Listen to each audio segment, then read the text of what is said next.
வணக்கம். நான் இப்போ தான் புதுசாக ஆரம்பிச்சிருக்க யூடியூப் சேனல் சித்ரா சுகுமாரன். எல்லாரும் என்ன சப்ஸ்கிரைப் பண்ணுங்கள். அப்போ தான் தொடர்ந்து என்னால் வீடியோ போட முடியும். வியூஸ்லாம் வந்தால் தான் என்னால் தொடர்ந்து போட முடியும். நல்ல ஐட்டம் நிறைய வச்சுருக்கேன். சப்ஸ்கிரைப் பண்ணுங்கள், லைக் பண்ணுங்கள், ஷேர் பண்ணுங்கள், கமெண்ட் பண்ணுங்கள். எதுவாக இருந்தாலும் நான் பார்த்துக்கிறேன். இப்போ என்ன பண்ண போகிறேன்னா ராகி புட்டு எல்லாருக்குமே உடம்புக்கு ரொம்ப நல்லது. நான் கடையில் நானே ராகி வாங்கி அரைச்சி எடுத்துகிட்டு வந்திருக்கேன். நீங்கள் வேணும்னா கடையில் வேணால் வாங்கிக்கலாம். நிறைய மாவு விற்கிது. இப்போ நான் இதை எப்படி செய்கிறேன்னு சொல்கிறேன். கொஞ்சம் உப்பு சேர்த்து கலந்துக்கங்க. கொஞ்சம் சுடுதண்ணியாக லைட் சூடாக இருக்கிற மாதிரி பார்த்துக்கோங்க. ஏன்னா கையில் விட்டு பரப்பி விட்டு தான் நல்லா பரட்டணும். அதனால் அப்படி பார்த்துக்கோங்க. இப்போ நான் பரட்டுறேன். எந்த அளவுக்கு பரட்டுறேன்னு பாருங்கள். இப்படியே கொஞ்சம் கொஞ்சமாக ஊற்றி தான் இதை நல்லா பிசையணும்.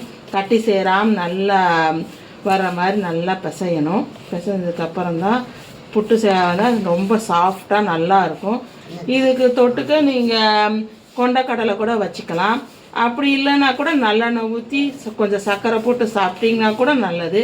இது சுகர் எல்லாத்துக்குமே நல்லது. சுகர் நல்லா குறையும். சுகர் பேஷண்ட்ஸ்லாம் நிறையா இருப்பீங்க. இப்போ தான் சுகர் தான் நிறையா வருது எல்லாருக்குமே. இதை சாப்பிட்டிங்கன்னா வேகமாக குறைஞ்சிரும்.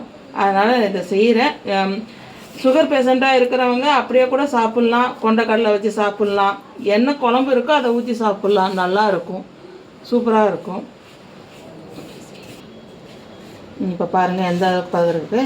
இப்போ இந்த கட்டியாக இருக்குது. இதெல்லாம் நல்லா உதிர்த்து விடணும். உதிர்த்து விட்டால் தான் நீங்கள் புட்டு செய்யும்போது இது கட்டியாக இல்லாமல் மாவு நல்லா இதாக இருக்கும். இந்த கட்டியெல்லாம் நல்லா உதிர்த்து விட்டுக்கோங்க. முடிஞ்ச அளவுக்கு நல்லா ஊற்றி விட்டிங்கன்னா உள்ளே நீங்கள் புட்டு மேக்கரில் வச்சு பண்ணும்போது உங்களுக்கு கரெக்டாக வரும். சூப்பராக இருக்கும். இந்த பார்த்திங்களா, நல்லா இப்படியே உதிர்த்து விட்டிங்கன்னா போதும். நல்லா அதுவே வந்துடும். இன்னும் கொஞ்சம் தண்ணி ஊற்றி நல்லா கிளறி விடணும். ஒரு 10 நிமிஷம் நல்லா பிசைஞ்சு முடிச்சுட்டு ஒரு 10 நிமிஷம் அப்படியே விடணும். ஏன்னா இது மாவு தான். அதனால் கொஞ்சம் தண்ணி இழுக்கும். அப்புறம் ஒரு 10 நிமிஷம் விட்டிங்கன்னா கொஞ்சம் நல்லா இப்படி நல்லா உதுத்து விட நல்லா இருக்கும். அப்புறம் கொஞ்சம் லைட்டாக தண்ணியை ஊற்றி அப்படியே பிசைஞ்சிட்டு அப்படியே நீங்கள் புட்டு மேக்கரில் வைக்கலாம். இப்போ இன்னும் கொஞ்சம் நான் தண்ணி ஊற்றுறேன். இதில் இப்படியே தெளித்து விட்டு தான் நீங்கள் அதை ஊற்றணும். ஏன்னா கட்டி சேரும். நல்லா பிசைஞ்சு நல்லா உதுத்து விட்டு நல்லா பண்ணணும். சூப்பராக இருக்கும். செஞ்சு பாருங்கள். இருக்குது. இப்போ பார்த்தீங்களா, அப்படியே கொஞ்சம் உதிரியாக வருது. கொஞ்சம் மாவு மாதிரி தெரியுது பார்த்தீங்களா. அதனால தான் 10 நிமிஷம் ஊற வச்சிட்டிங்கன்னா இது நல்லா இதாக இருக்கும், கரெக்டாக இருக்கும். இப்போ இன்னும் கொஞ்சம் தண்ணி ஊற்றி பிசைஞ்சிக்கிறேன்.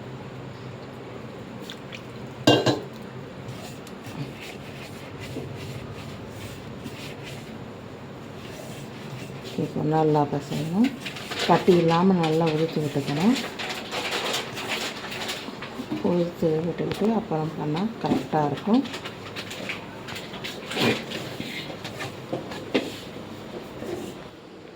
இதுதான் புட்டு மேக்கர். இதில் தான் இப்போ செய்ய போகிறோம். இதில் முதல்ல கொஞ்சம் தண்ணியை ஊற்றிக்கலாம்.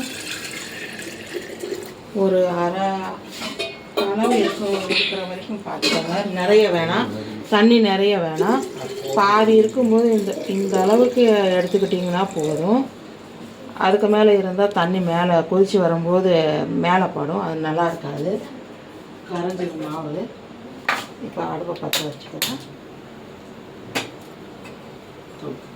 இப்போ தண்ணி காயட்டும். இப்போ அந்த பக்கம் தண்ணி காஞ்சிட்ருக்கு. அதுக்குள்ளே நான் இதில் ஃபுல்லாக ரெடி பண்ணி உள்ளே போட்டு கரெக்டாக வச்சுட்டா அப்படியே தண்ணி காஞ்ச உடனே மேலே வச்சிடலாம். ஒரு 15 மினிட்ஸ் வச்சா கரெக்டாக இருக்கும். நல்லா வெந்துடும். அப்புறம் எடுத்திங்கன்னா சூப்பராக இருக்கும். எடுக்கும்போது காட்டுறேன். அழகாக இருக்கும் பார்க்குறதுக்கு. இப்போ இந்த மேக்கரில் உள்ளே இப்படி இருக்கும். போட்டுக்காங்க. போட்டுக்கிட்டு அதில் கொஞ்சம் தேங்காய் பூ,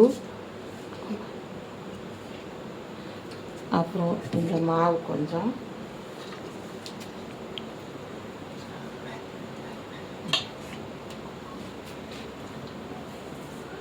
இந்த அளவு போதும். அப்புறம் இன்னும் கொஞ்சம் தேங்காய் பூ போட்டுக்கணும். அப்படி போட்டிங்கன்னா நீங்கள் எடுக்கும்போது லேயர் லேயராக வரும். இன்னொரு தடவை போட்டுக்கிறேன். ஈஸியான வேலை தான். ஒரு 10 நிமிஷம் அந்த மாவு பிசைறது மட்டும்தான் வேலை. தேங்காய் பூ, அப்புறம் கொஞ்சம் மாவு,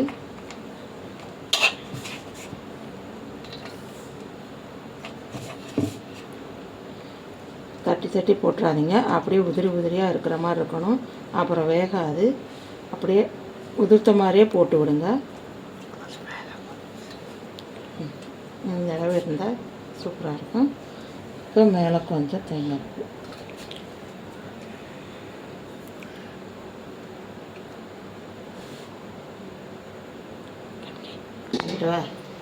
இப்போ பார்த்தீங்கன்னா கரெக்டாக ஃபுல்லாக மூடியாச்சு. இப்போ மூடி வைக்கிறேன். இப்போ தண்ணி சூடாகிடுச்சான்னு பார்க்கலாம். நல்லா சூடாகிடுச்சு, ஆவி வருது. இப்போ இந்த நேரத்தில் இங்கே வச்சு மூடி வச்சிட்டோம்னா கொஞ்சம் நேரத்தில் இங்கே மேலே இருந்து ஆவி வரும். ஒரு 15 மினிட்ஸ் இல்லை 20 மினிட்ஸ், 15 மினிட்ஸே அதிகம் தான். அதுவே சரியாக இருக்கும்.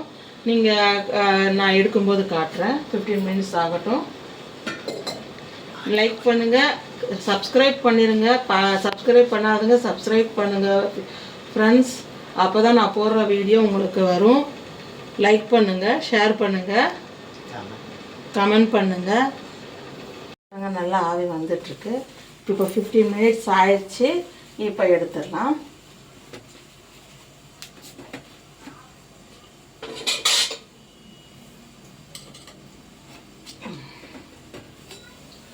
வந்துடுச்சு. இதை எடுத்துக்கலாம்.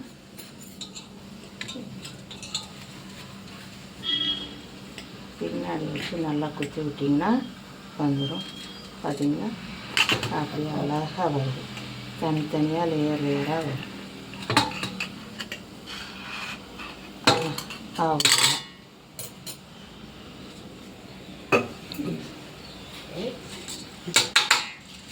இப்போ பார்த்தீங்களா நல்லா சூப்பராக ராகி புட்டு தயாராகிடுச்சு. இந்த சேனலை சப்ஸ்கிரைப் பண்ணுங்கள், ஷேர் பண்ணுங்கள், லைக் பண்ணுங்கள், கமெண்ட் பண்ணுங்கள். இது கூட கொஞ்சம் சர்க்கரையும் வச்சு நீங்கள் சாப்பிட்லாம். கொஞ்சம் நல்லெண்ணெய் ஊற்றிக்கலாம்.